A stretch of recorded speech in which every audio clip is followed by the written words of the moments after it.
En attendant de recommencer à travailler dans vos plates-bandes quand il fera beau, vous pouvez déjà penser à fertiliser votre gazon. Il y a des façons naturelles de le faire. Vous pouvez le faire en fin de semaine. C'est le retour des capsules horticoles avec Jean-Pierre Martel.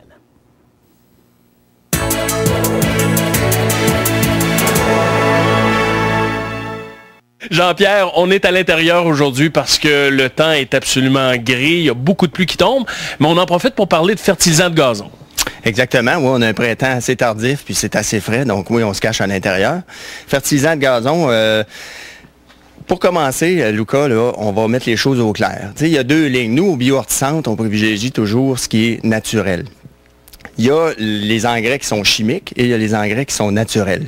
On fait comment pour les différencier entre les deux? Ben, c'est une bonne question. Pour les différencier, il n'y a rien de naturel sur le marché qui a des chiffres en haut de 10. Fait que souvent, vous allez voir des engrais du 8, 3, 3, puis ça va être écrit naturel sur le sac. Si vous avez un 21, 7, 7, automatiquement, c'est un engrais de synthèse. C'est un engrais chimique, là.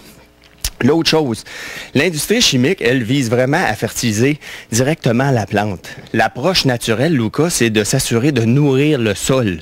Si le sol est bien nourri, il va s'occuper de nourrir la plante en retour. Fait que c'est ce qu'on privilégie comme approche. Les résultats sont-ils meilleurs, moins bons? Écoutez, c'est 100 fois meilleur d'aller avec du naturel parce qu'on garde l'équilibre du sol avec les micro-organismes et la microfaune, la microflore. Il y a différents types aussi, j'imagine, de fertilisants naturels. Là, ça passe par notamment les roches, comme je peux voir. Oui.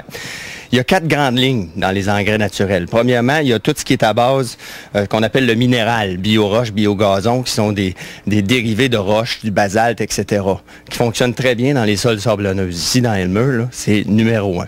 Ensuite de ça, il y a la fameuse ligne avec les engrais à base de fumier de volaille. Actisol, c'est la principale compagnie là, qui vend ça. Donc, il y a les 3 étapes qui se vendent. Dans toutes les compagnies, ils ont 1, 2, 3 étapes, ça dépend. Ça couvre une superficie d'environ combien, un sac comme celui-là, disons? Celui-là, dans le 20 kg, c'est un sac qui va couvrir environ 2 à 4 000 pieds carrés. Par contre, les sacs de 9 kg, eux, vont être pour des terrains de 1 500 à 2 000 pieds carrés. Mais généralement, quand vous achetez des programmes d'engrais, comme si on regarde le fumier de volaille ou le bio-roche, on parle d'à peu près 2 500 à 3 000 pieds carrés pour les 3 sacs.